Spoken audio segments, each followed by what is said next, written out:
Now, it's my pleasure to introduce the first guest lecturer in the PEONO series, Professor Endy. And what he's going to tell us about is, or help us do, is build up our understanding of how a cell does what it does by describing in basic terms that cellular processes are the result of following algorithms. And he's going to give us examples of some of these, and then tell you, once you understand what some of these algorithms are, how you can use it to do interesting biology. Thanks, Paul. Morning. As Paul just said, I'm going to talk about two things, right? The first thing I'm going to talk about today is the ideas that cells themselves do computation and how this might be interesting to you as a scientist or an engineer thinking about biology and getting a better handle on what biological systems do. I hope to dispense with that in maybe 15 minutes or something like that. But I'm hoping also that you're going to hammer me with some questions, because it should become apparent pretty soon into my lecture that I don't have a perfect understanding of what's going on in biology, either from the standpoint of science or from the standpoint of engineering. And so we'll see how that goes. Second part of what I want to talk about today is using that knowledge and understanding of biology as a science to then turn it around and really go design and build or engineer new biological systems. This gets called a bunch of different things. Most recently, and these days, it's called synthetic biology. And you've got a little comic strip that can provide some background introduction. So again, two topics. How do biological systems compute? How might you think about that? And then, given an understanding of biology, how would you start to go engineer living systems? Does that sound okay? All right. So what do we mean by compute? What's compute? What's computing? Anybody have a good definition they want to roll out?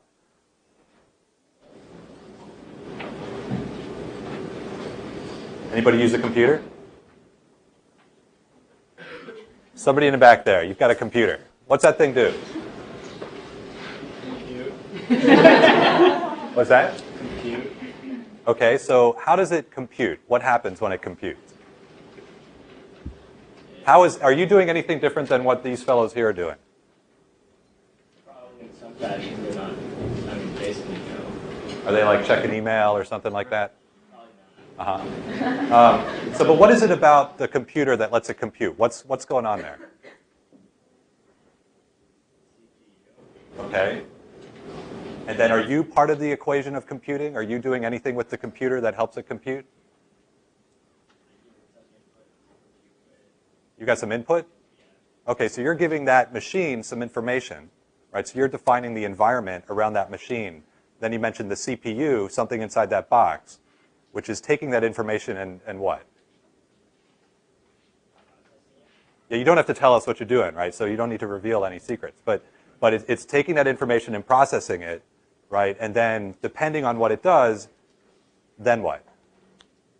It processes the information and you never see anything, or the stuff on the screen changes, or your computer makes some output. Okay, so that's not a bad working definition, right? So you could think, what's computation? We've got a machine, in this case a laptop, in this case an earlier computer. Oh, nice to come in this morning, Brian. How are you? So you've got this thing. It's taking an input. Your laptop's taking an input. It's doing some processing on the information. It's computing. And then as it takes the results of those computations and does something, actuates something, right? Displays something on the screen, causes the blinds to go up and down if they were, and so on. So this is fine for computers, and we're familiar with that, right? Computers compute, right? It's built into the definition of the word. What I want to do is I want to zoom out a little bit and give you an abstract framework for thinking about how biological systems compute. So we just talked about if you have this idea of a machine, information is going to come in from the environment into the machine, and something's going to happen, right? Or not. It depends on how the computer's programmed. And then that information will eventually go away. Maybe there'll be action, maybe there won't, right? But as a general framework for thinking about computing, you have information coming into the machine and information leaving, right? And the thing that's interesting about computing is you end up doing computing over time, right? It's not like computing happens instantaneously. It's the information comes in, takes some time, you do some computing, and then something happens. And so what we're going to need to think about if we want to understand how computing works in biology is map this framework across different lengths of time. And this sounds abstract, but I'll bring it back to something pretty simple in a second. So the first time scale I want you to start thinking about is this idea of short time scale performance, right? That one form of computing is just take in some information and do something, right? So for example, if you've got a cell phone, an example of short time scale computing would, I'd dial up Paul, right, his phone, and I'd hit enter, and I'd call him up, right? So I'd be taking some information, putting it into the machine would be taking some action, right? A cell might respond to a signal its environment, something it wants to eat, right, and change how it's swimming, start moving faster or slower. The next time scale to think about in terms of computing is a medium time scale, right? Where you're still taking information in from the environment and you're processing that information, but you might be adapting your behavior, changing what you're doing. You might be learning something, right? So in the context of the cell phone, I could program in Paul's number, I could store it, I could speak his name, and then I could have voice-activated calling, right? And this machine, having received this information, would change its behavior, right? So that in the future, when I was interacting with it again, it would behave differently. You're all biological systems, right? You might learn, oh, I like the burritos at Anna's, and so over time, you're going to keep going back there. Or I'll speak for myself, I'll keep going back there, right? So there's information processing in biological systems on different time scales. So let's dive in a little bit and look quickly at two examples of short time scale information processing in living systems.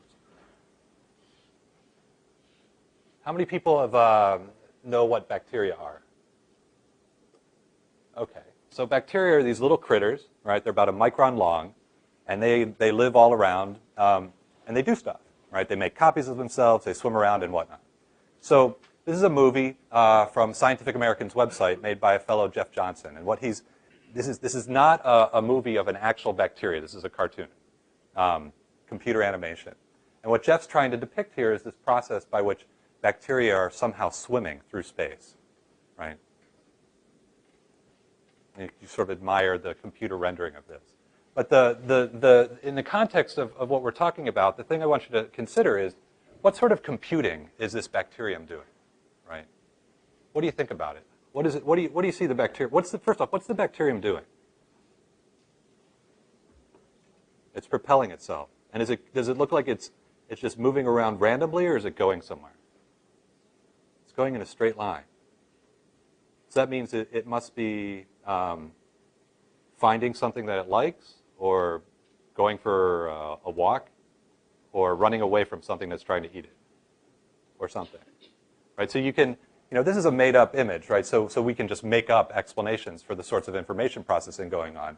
But you can begin to imagine that information is coming in from the environment, that somehow this bacterium is receiving that information, processing it, right, in a way that's different than the microprocessor in the laptop back there, and then actuating the behavior of the system, right? In this case, causing these little hair-like things to, go back and forth in some cascade reaction. So there's a couple problems I want you to think about in the context of this example. And this is where biological engineering comes into the fore, right? Because it turns out that this animation is so deeply messed up from the standpoint of reality that if you were to think about information processing in the context of the stories we were just talking about, you wouldn't get very far. So what are some of can anybody think of some problems with this movie, right? If you were the executive producer of this movie and somebody showed up with this animation, oh, check it out, this is how bacteria swim, you'd go, huh. I don't like it because of the following. Anybody think of some reasons why this might not be a good depiction of bacterium swimming? So you were mentioning before when you were looking at this that they're swimming in a straight line. Is that easy or hard to do? Why do you think it'd be hard? Can you walk in a straight line? I can walk in a straight line. Oh, I can see. So there's no eyes on the bacterium. And I don't know what sort of sensors there are. So if I had my eyes closed, it would be harder for me to walk in a straight line. Is that right?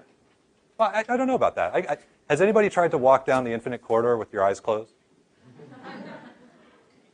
I don't know. I don't know how hard it would be. But you said something about sensors, too. So you need some way of getting the information in. So let's say that there's sensors all over the surface of the bacterium. They're just too small, so we can't see them. Would you be happy then that you could go in a straight line?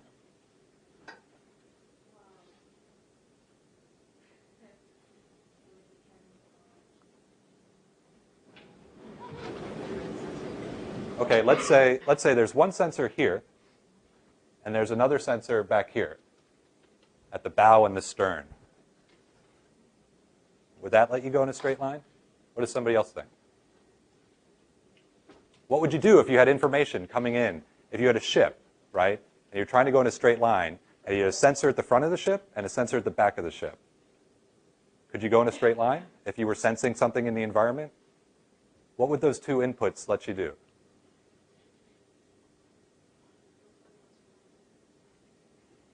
So if you had something in the environment and you wanted to, say, run away from something, there might be more of it behind you than there is in front of you, right?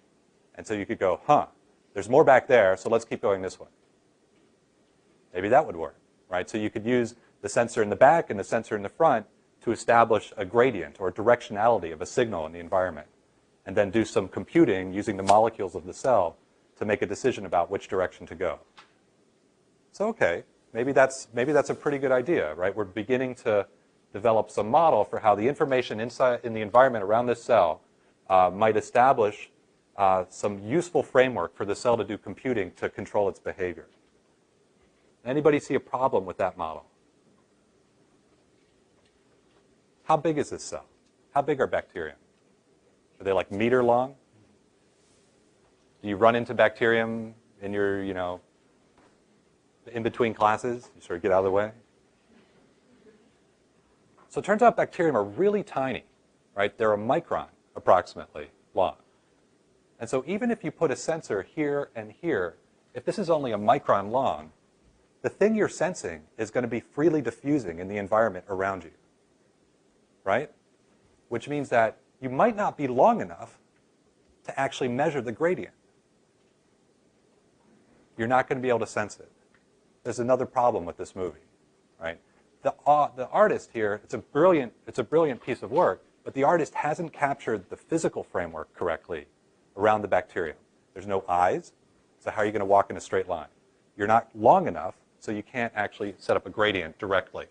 The other thing is, because they're so small, there's going to be water molecules buffeting this bacteria randomly, Brownian motion, right? And so even if you could start off in a straight line, I want to go over here, things are going to be bumping into the cell, and you're going to randomly lose the direction you were going in. And so you're going to have to recompute over and over again. I want to be going that way. I want to be going that way. I want to be so it's a weird physical system, right? I'm not going to go through any more details of this, but if you want to start thinking about computing in biology, you need to imagine what's the information in the environment around the cell, what's the physical framework by which that information is going to make it into the cell, how might the cell do the computing, and then decide what to do, right? And so you can start to imagine how physics and mathematics come together in biological engineering to develop the frameworks by which you don't just understand the molecules that make up living systems, you understand how all these molecules come together to control the behavior of living systems. So let me show you real quick a movie of actual bacteria swimming. This comes from Howard Berg's work. Howard's in biology at Harvard, as well as physics. So what you're looking at here are E. coli swimming around. You can see they really truck, right? They're quite impressive little critters. But if you look at it, you'll see, whoa, what are they doing? They're not going in straight lines, for one, right? You just follow some. Let's see, let the movie reset here.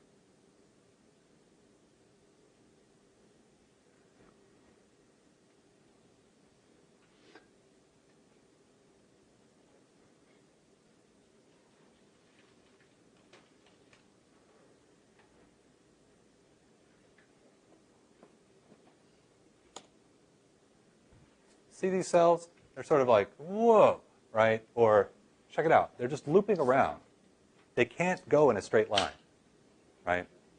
They're trying to figure out how to go somewhere. And sometimes they just like spin around and stuff like that. And if you look at them a little more closely, in this movie, you start to see that that flagella, those things that were hanging behind them, are doing all sorts of weird stuff, right? Sometimes they're going in a straight line, spinning all together. Sometimes they start spinning in the other direction. They splay out, and the whole cell spins around. It turns out that what these bacteria are going to do is they're going to alternate between swimming in a straight line as best they can, which isn't that good, and then they're going to sometimes tumble randomly. And they're just going to alternate between doing that, back and forth, swimming, tumbling, swimming, tumbling. And they're going to change the length of the runs, how long they go in a straight line as best they can, in proportion to whether or not they believe they're going in the right direction. So to say it differently, bacteria might start out swimming. It'll remember what the concentration of something was here, and then it'll move, and it'll say, oh, is it getting better or worse? And if it's getting worse, maybe you'll tumble and just try another random direction. And if it's getting better, you'll just keep going in that direction a little bit longer, but then eventually you have to tumble again, and you'll try randomly sampling a new direction. So it's a random walk that the bacterium end up using in order to go up or down a gradient of something they like, right? Interesting information processing problem. Here's another one, not from bacterium, but this time from you. So this is a picture of a white blood cell in a field of red blood cells, and this is a little bacterium that the white blood cell would like to hunt down and destroy to keep you from getting sick, right? So check this movie out and think about the information processing that's going on here.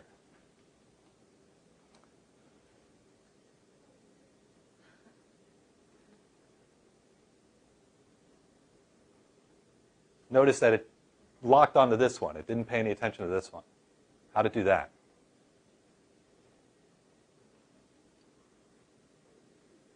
Is the bacterium running away, do you think? Or is it being pushed away by the boundary layer of fluid as the white blood cell chases it? What's the right physics? How does the cell do this computation, right? Imagine you were trying to program a missile, right, to follow a plane. The computation you'd have to do. Find the target, change your trajectory. All of that's going on here in this white blood cell, right? All of this is happening inside you whenever you're infected. Pretty cool problem, right? I think this is real time. I can't remember. It's a very old movie, actually. It's a 16mm film from 1950 something. You should be able to estimate whether it's real time or not by the apparent tumbling rate of the bacterium and Brownian motion, right?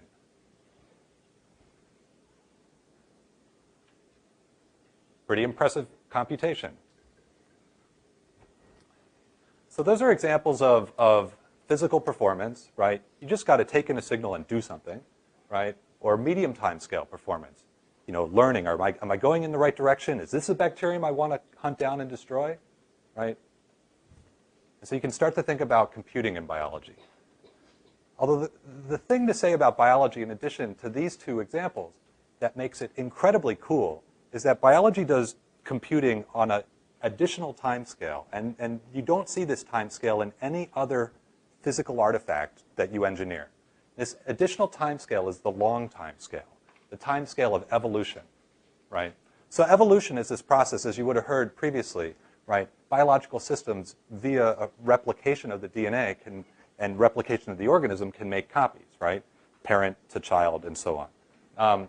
Now, what's cool about biology is when biological systems copy themselves, they make mistakes, right? They're mutations in the copying process.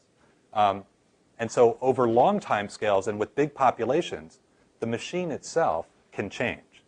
Information will come in the form of selection presented by the environment, right? It's good to be tall or short in the next 100 years, who knows?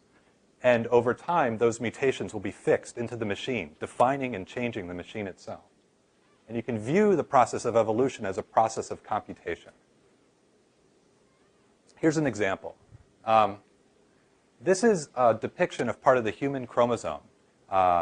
This is a region of the human chromosome found in males. It's the male-specific Y region. This sequence of the human chromosome was figured out by David Page's group at the Whitehead across the parking lot there.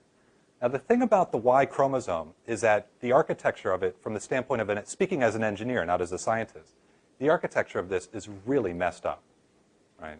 Which may or may not be surprising to you if you think about stuff. So what I mean by that is you've got about 5 million base pairs of DNA, right? DNA is the genetic material, and A's, T's, C's, and G's, those are the base pairs. So you've got about 5 million base pairs of DNA on the screen here. This region of DNA in yellow, about 800,000 base pairs, is exactly the same as this region, almost exactly the same, except it's in the opposite orientation. So I've got an element over here, and I've got a repeated element over here. Similarly, this region, B4, is like this, and these regions here, and so on and so on. So I've got an architecture of inverted repeats that are nested.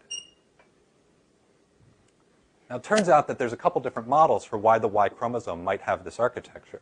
One reason is the thing about the Y, unlike the male-specific region of the Y, is that there's not a complementary copy of this region of DNA on another chromosome, on the X, right?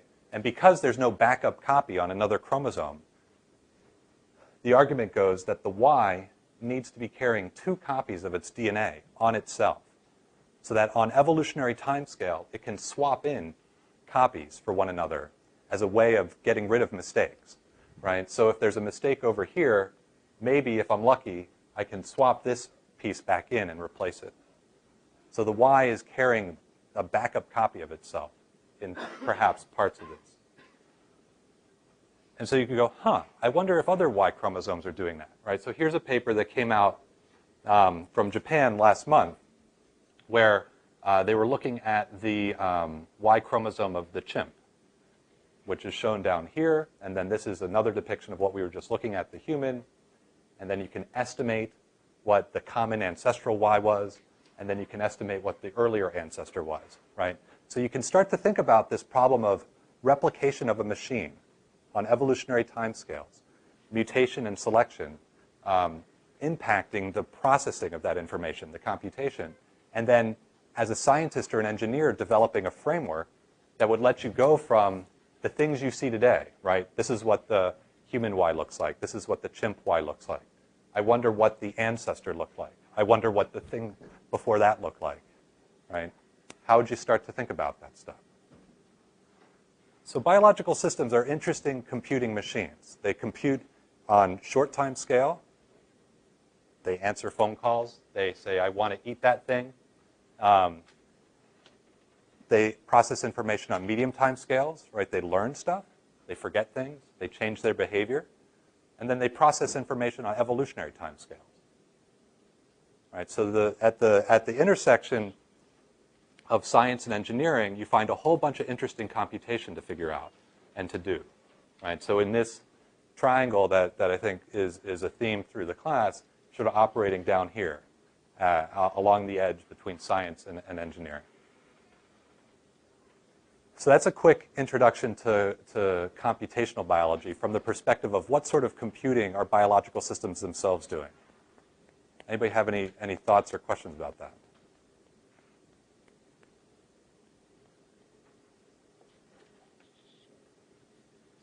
Everybody buy the 3 time scales of information processing for biological systems, or are there 5? Did I forget to? Don't know, right? Still trying to figure this out myself. So if you pursue a career in biological engineering, there's a lot of good contributions to be made. So I want to switch gears and just imagine what the world's like in the context of, well, yeah, living systems exist in nature, and we got to figure them out. But there's another thing you could do, right? You could start to engineer biological systems directly. So that's what I'm going to switch gears and talk about for the next 20 minutes or so. And to put this in perspective as best I can from the 40,000-foot view, I want to make the argument that there's 3 relationships that human beings can have with the living world. Okay? The first relationship goes all the way back, before Darwin, hundreds of years ago, where people think that living systems exist and they don't change. And that's what everybody believed. There was a scientific revolution, a transition here, where Darwin and colleagues come along. They figure out the process of evolution. They go, biological systems exist, all right. They come from nature, but they change, and they change via this process of reproduction with error and selection, via evolution. And here's the third relationship you can have with the living world. This is a technical transition. Biological systems exist in the natural living world, sure. They change via evolution. But oh, by the way, we can make new ones. And I'll show you how to do that. And we can make them via a design process that may approach rational. I won't go into this one right now. And this is a transition which is driven by technology. It's not a scientific transition. It's just, can we do it or not? And it's one that's started up about 30 years ago when it became possible to directly edit DNA. And it's, as you can imagine, right, the first day of class at MIT with course 20 as a course number, starting to happen ever more quickly. Here's a quick example. This is a depiction of the genome of a virus that I've studied for the last 12 years ago or so. It's a virus that infects bacterium and just destroys them. And there's a bunch of genes and regulatory elements, and let's not go into all the details. One of the things we do is we make computational models of the infection process. So what you're looking at here is gene expression as the virus is infecting a bacterium, RNA polymerase molecules reading out the DNA, proteins and stuff getting made. This is the best computer simulation we've got for gene expression inside bacteria. We can track individual molecules of RNA polymerase with single base pair resolution on the DNA, blah, blah, blah, blah, blah, right? Run it on the computer, get all this numbers and stuff like that. It's a simulation, right? You can run it backwards, and we can use this to study the infection process of the virus. Without going into the details, let me simply declare that this computer model is woefully insufficient to predict how the virus is going to behave when we change it or when it evolves. So even though this is an incredibly powerful tool, we've run into lots of problems as we try and make the mapping between the computer models of how the biological system will behave and the actual physical performance in the lab. And if you think about it from the standpoint of engineering, why the models aren't quite good enough in biology, there's some interesting conclusions you can come to. The most interesting one for me as an engineer is that biology itself is not optimized by nature to be easy to model, because nature doesn't care about that. Let me give you some examples. This is the list of genes that make up the virus. There are about 60 genes. The ones that are highlighted in this color, those are the ones for which we don't know anything about those genes. About 40% of the genes. So that's sort of like, oh, by the way, it's not just me because I'm stupid. It's which is true, but it's nobody on the planet knows what these genes do. Right? So it's sort of like you open up the hood of your car, and you go, what's that? Don't know. With your car, you can go talk to the mechanic or the person who made the car, right? And somebody on the planet knows. In this case, I open up the hood on the genome of this virus, and about 40% of the things, nobody knows what they do. So how am I going to model or understand or engineer a system where 40% of the components are completely mysterious to me? Maybe I can do it, but it's going to be a trick. That's a problem. I'm going to declare, from the standpoint of engineering, I'm going to declare that to be unsatisfying about biology. Where do all these things come from? Don't know. Here's a second problem. Let's look at the DNA sequence just for a sec. If you're programming a computer, sometimes you might want to think about zeros and ones, right? So here we're looking at the A's, G's, C's, and T's. So here's a stretch of virus DNA, and there's a region right here that comes in from the left and stops. And that encodes this protein 2.8. Right? Don't worry about these details, just grok the big picture. Right? Here's another gene 3. It starts at this green sequence, ATG, and goes off to the right. So what's curious about the real estate on this virus's genome is that the two coding regions, the two genes overlap. Right? They share real estate. And it's not like a timeshare condo. I mean, they physically share. They occupy the same space on the DNA. I have no idea what's going on here. Is this some important functional coupling that controls the reading out of the genetic information? Maybe. It's a big problem. It's just as bad as having an unknown part, this coupling. The other problem is, if I want to change this, right, to test a prediction, I can't change gene 3 in this region without also changing gene 2.8. I can't independently manipulate one thing, right? So it would be like, I make a phone call here and my computer crashes, right? Or you increase the volume of your radio in your car and the steering wheel starts to move, right? You've got coupling of components. Here's a depiction of, so the question I want to pose to you is why? Why might the systems look like that? So here's a depiction of an electrical circuit. Is anybody taking 6001 or 6002 or stuff like that? It meets right now, so you can't take. Okay, so this is your surrogate for 6002, right? So this is a schema of an electrical circuit, and I can assure you that nobody in 6002 can explain to you how this circuit works. You want to know why? Why do you think that is? Turns out that this circuit wasn't designed by a human being. It was designed by an evolutionary computer program, right? So you can simulate evolution on a computer, and you can simulate electrical circuits well enough that you can actually evolve electrical circuits to do stuff, right? So this is a circuit that came out of an evolutionary program, and the design of this circuit is supposed to produce something that takes the square root of an input voltage. That's it. Now, when I go talk to Jerry Sussman in Course 6, who's a great friend, I say, Jerry, how does this work? He doesn't say, I don't know. He goes, I refuse to work on the problem. It's not, what? Right? I refuse to work on the problem of figuring out how this works because it wasn't designed for it to be easy for me to figure out how it works. What if biological systems are like that? Does that mean he won't try and figure out how biological systems work? Well, maybe he can't do the same thing unless he has the option of building biological systems, right? So I'll switch over that. So for example, instead of accepting this piece of DNA from nature, maybe I can replace it with this piece of DNA, which is an engineered surrogate, a replacement, where I take the gene for 3 and I put it over here. I take this control element for 3, which I didn't talk about, and I put it over here. And I add in some insulation to separate the parts out. I just give it a try. Who knows if it'll work or not? So I could take an entire section of the genome with bunches of overlapping elements, right? And I could run it through a decompression, an unstuffing, an editing algorithm. And I could redesign the entire genome of a virus.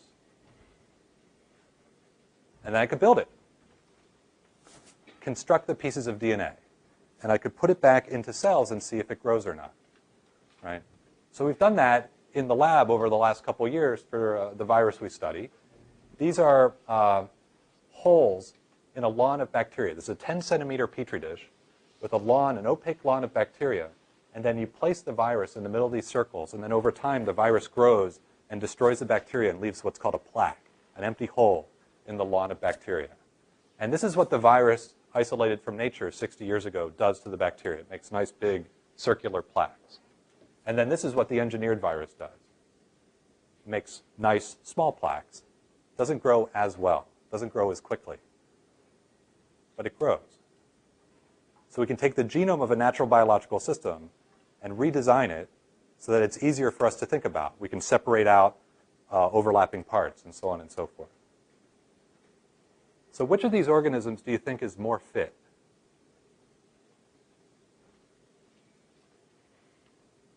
What do you think? The one on the left from nature or the one on the right that we engineered? Which one's going to survive? Which one? Survival of the fittest, right? Like Survivor. What's that game show? What's that? Reality show, Survivor? Yeah. The one on the left. Does everybody agree? Yeah. If you're trying to keep a lot of viruses alive, they're going to eat off bacteria. left or the right. So what do you mean by fit? That's a good question. So to answer the question of what you mean by which one's more fit, you have to define what the environment is that they're growing in, right? So if we're always going to add bacteria, then maybe it's the one on the left, right? If we're always going to make more of this virus whenever we want it, because we can, then maybe this one's more fit, right? Depends.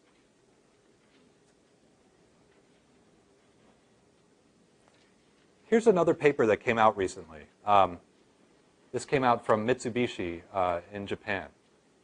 This group, it came out a couple months ago. What they did was they took the genome of one bacterium, Seneca cystis, about 3.5 million base pairs long, and they moved it into the genome of another bacteria, Bacillus subtilis, combining 2 genomes into one cell.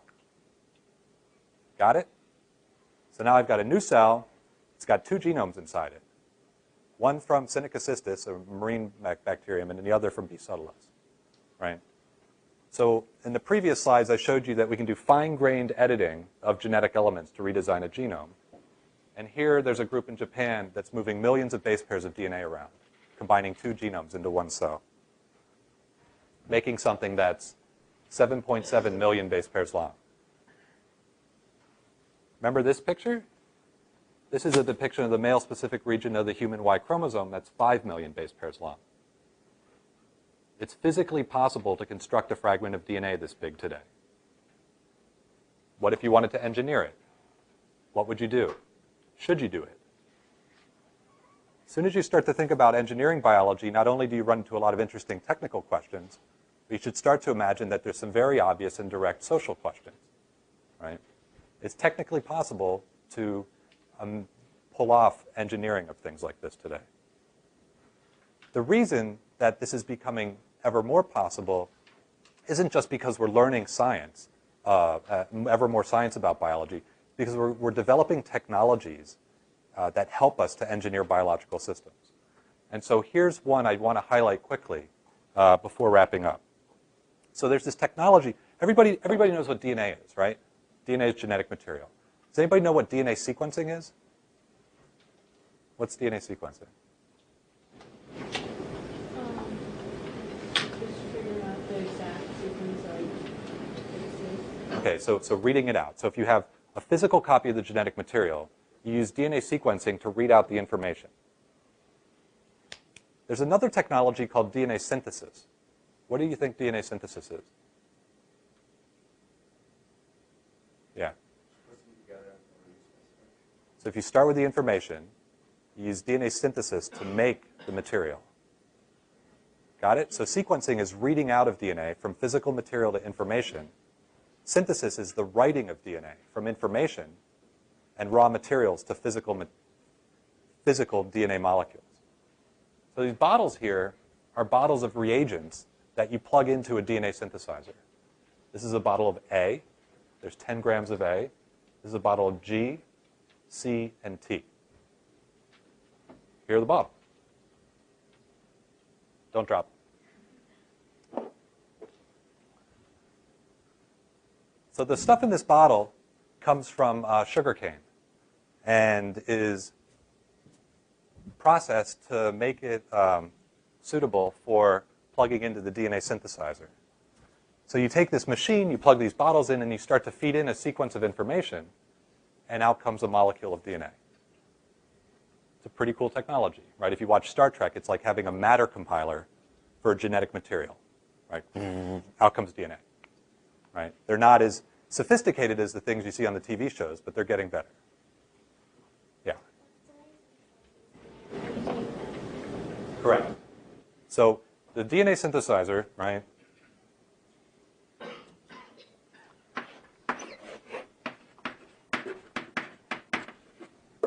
Synthesizer. It's a box. You feed in the raw materials, and you feed in the information. There's no template, right? The template is the information, and out comes the molecules of DNA. Make sense?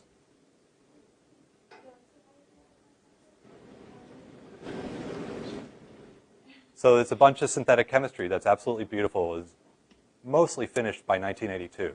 And I don't want to go into the details of that right now, but if you shoot me an email, just my last name, I'll send you a link to the process of synthesis. Okay. Here's something to think about. How good are we getting at synthesis, right? Because if it's really easy to make DNA, then we're going to be programming DNA out the wazoo, and if it's really hard, we're not. This is Moore's law, features per chip on microprocessors, right? Doubling every 18 months. This is DNA sequencing, reading out of DNA. Wasn't doing so well until about 1990, and then it really went off. And that led to things like the Human Genome Project, reading out of our own genetic material. Here's synthesis. It's coming up about 5 to 7 years later, as fast as sequencing did, right? So it's not that good yet. The price of synthesizing a gene, something 1,000 base pairs long, is still about $1 a base pair, right? So if you wanted a 2,000 base pair gene, you'd be deciding between, do I really want to synthesize this gene, or do I want a new laptop, right? It turns out that the price of synthesizing genes has dropped by a factor of 2 each of the last 4 years. Right, so when I moved to MIT, the price was about $10 to $15 a base pair. And I bet the price drops by a factor of 2 each year before you graduate. So it'll be around 10 cents maybe by the time you graduate. That's going to be pretty interesting to biological engineering, right? Because it means that if you want a piece of DNA, maybe you're just going to start synthesizing it. And you're going to end up living through that transition, I suspect. Here are some, if you go onto Google and just type gene synthesis and then look where the companies are, here are some companies from around the world that do gene synthesis. It's not a technology that's particularly sophisticated. And so you could set up your own gene synthesis, right, operation wherever you want. I'll try this to see if this works. Right? eBay.com.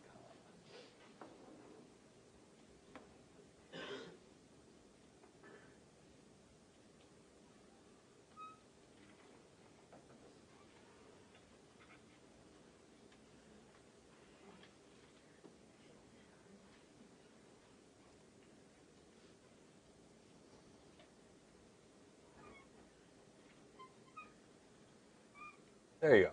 So these aren't very good, right? But for about $1,500, you get an old DNA synthesizer, start making DNA, right? You'd be able to make small pieces, take you a long time, wouldn't be cost effective, but it's not a super sophisticated technology. So here's the challenge that DNA synthesis is going to pose to biological engineering. You can write DNA. What do you want to say? How are you going to program a living system to do something useful, right? How would I program bacteria not to swim around randomly, but to make this pattern over time? How am I going to program bacteria to make a high concentration of an important drug molecule, drug precursor? How am I going to program a plant to sense something in the environment and change color? Or how am I going to program another living organism to assemble a calcite lens to do optical processing, right? Don't know. I'm going to be able to write lots and lots of DNA, but I have no idea how to design and build useful biological systems in any way that approaches what a mature engineering discipline would look like, right? If you think about this data center, Building 32 that went up, it's an amazing building, but it wasn't a research project. It was a construction project, right? And it did come in over budget, but it didn't come in over budget by a factor of 20, right? It came in over budget by like a factor of 3 or something like that. And it came in mostly on time. And this building here, it's not a research project. When this building got made, it was done, right? But if we go and try and program biological systems, the state of biological engineering today is such that we're over here doing research projects. And so the work in synthetic biology, in the engineering of biology, is to figure out how to make the process stop being like this and look something that looks more as such. Where if you want to quickly produce a living system that does something useful, you can design it, you can build it, you can build your systems from things called parts that get used over and over again to quickly produce something. We don't know how to do this. It's where the frontline research is in biological engineering. I'll give you an example for how lame we are, speaking of myself, right? So in 1864, this fellow, William Sellers, gave a talk at the Franklin Institute in Philadelphia. And he made the following argument. In the United States, it would be good if we had a standard system for screw threads. Anybody ever think about that? That we have a standard system for screw threads? I hadn't thought about this until like 3 years ago. I've been living my entire life making good use of standard screw threads. But it turns out that apparently in March of 1864, the United States did not have a system of standards for screw threads. Think about the consequences of that.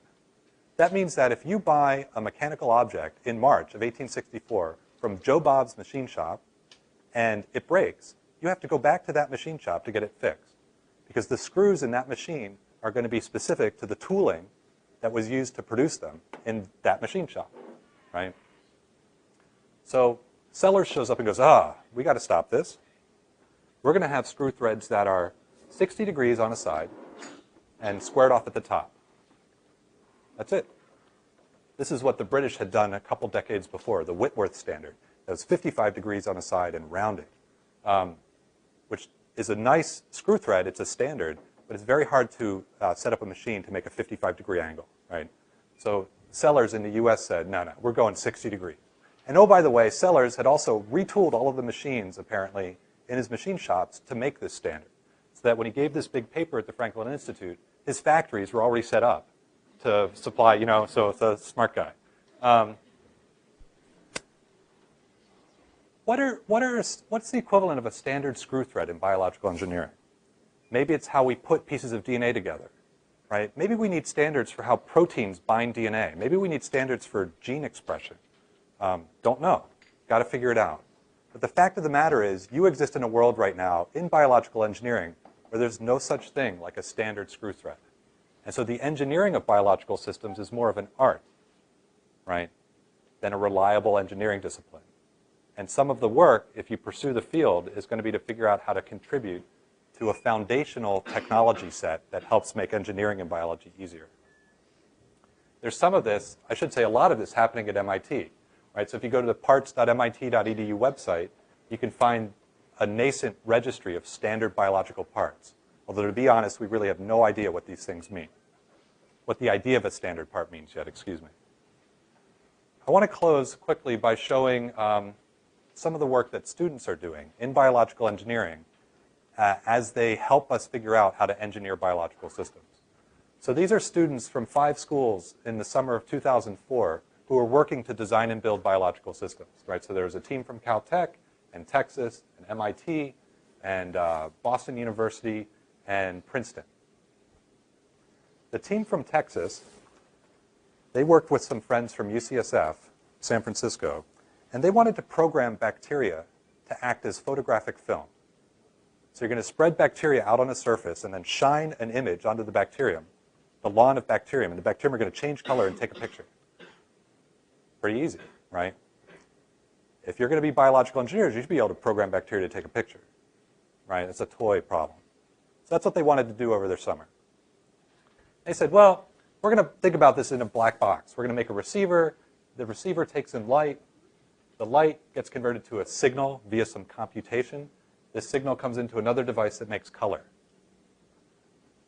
So we just found these, if we want to make this biofilm, right, we need to figure out how to make these 2 devices. And so we're going to make these devices out of parts.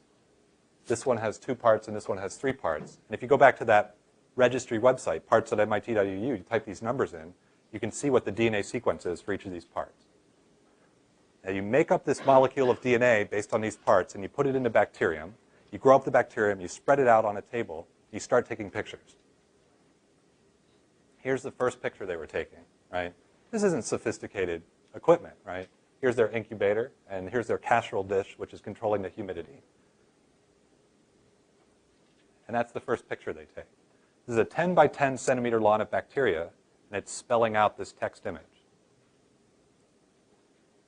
Then they get a little bit better with their cameras, and here's a next generation picture they took. So this is, again, a 10 by 10 centimeter lawn of bacteria. This is a picture of Andy Ellington, who's a professor of biochemistry down at UT Austin. Right? And he's now got his E. coli photograph taken. Not too bad, right? you can start to put things together to do novel, interesting stuff. Remember that bacterium are really small. They're only a micron, which means that in a square inch on this dish, you're going to have a billion of them, right? Which means that this film is gigapixel per square inch, right? So you can start to program the individual bacterium with light, get them to change directions, produce colors, make metabolites, excrete things that might help you make materials, right, in a lithographic process. So every summer, it turns out that a bunch of students in biological engineering, not just at MIT, but for example, last summer, 13 schools around the world compete with one another to build engineered biological systems. Right? So here's the team from ETH in Zurich last summer. This is outside Stata Center. They came here to present their work. Here's the team from Cambridge, England. Here are two of the folks on the team from MIT. If this is the sort of thing you're interested in, you might explore biological engineering, right? In the BE 109 lab, the course 2109 lab, this semester, we're actually extending this bacterial photography system, trying to make it two-color, right? How would you do that? So if I come back to this to end, right? We started out by talking about computation in biology, right? And how if you think about the physical problems that biological systems have to solve, the information they receive from the environment, the computations they have to do, you can develop a framework by which to understand them. And engineering has a lot to add to that, right? You need to think about the physics, you need to think about the mathematics, the control of the system, and so on. If you take those two things together and start to apply it, you can imagine designing and building useful biological systems, and that leads up to the top, right? Biotechnology, right? And obviously, to close, I would simply also urge you to think outside the triangle, because nobody's quite sure where biological engineering is going to go, but it's definitely got a lot of interesting directions to explore. Thanks very much for your attention. If there's questions, I got a little bit of time afterwards. If you've got time, otherwise, you can shoot me an email. And thanks.